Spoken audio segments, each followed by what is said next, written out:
Medina শরীফে গেছেন, দেখবেন রাসূলের রওজার উপরে একটা আয়াত লেখা, ইয়া আইয়ুহাল্লাযীনা আমানু লা তারফাউ আসওয়াতাকুম ফাওকা সাওতিন নবী।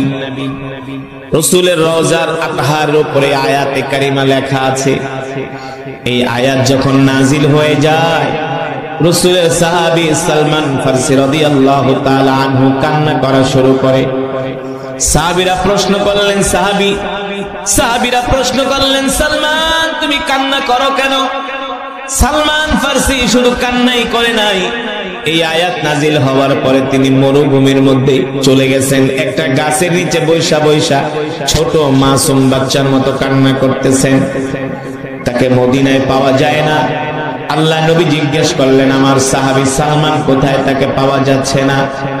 সাহাবীরা খুঁজতে খুঁজতে যেয়ে দেখলেন সালমান ফারসি মরুভূমির একটা গাছের নিচে বৈশা বৈশা কান্না করতেছে।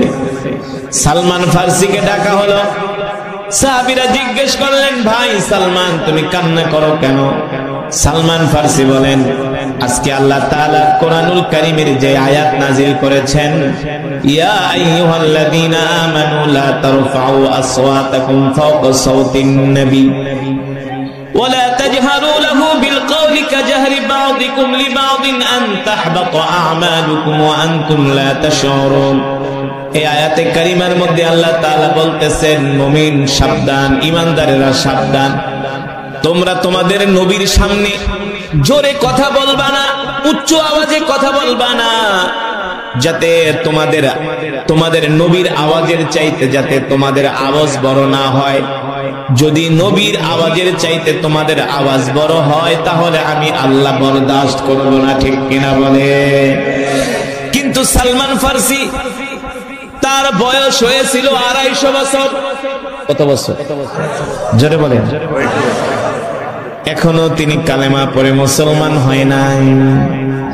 বয়স হয়েছিল 250 বছর সালমান ফারসি। এটা ইসলাম গ্রহণ করার পরের ঘটনা। কিন্তু সালমান ফারসির বয়স হয়েছিল 250 বছর। সালমান ফারসি যখন কথা বলতেন, তার গলার আওয়াজ একটু বড় ছিল। দেখবেন কিছু মানুষ আছে আস্তে কথা বললেও জোরে শোনা যায়, আছে না? সালমান ফারসির গলার আওয়াজ ছিল এমন, আস্তে বললেও জোরে শোনা যেত। এই কারণে সালমান ফারসি আয়াত নাজিল হওয়ার পরে ভয়ে কান্না করতেছেন, আমি যদি আল্লাহ রাসূলের সামনে কথা বলি আর নবীজির আওয়াজের চাইতে যদি আমার আওয়াজ বড় হয়ে যায়, তাহলে তো আল্লাহ বরদাস্ত করবে না, বেয়াদবি হয়ে যাবে, ঠিক কিনা বলে? দেখেন।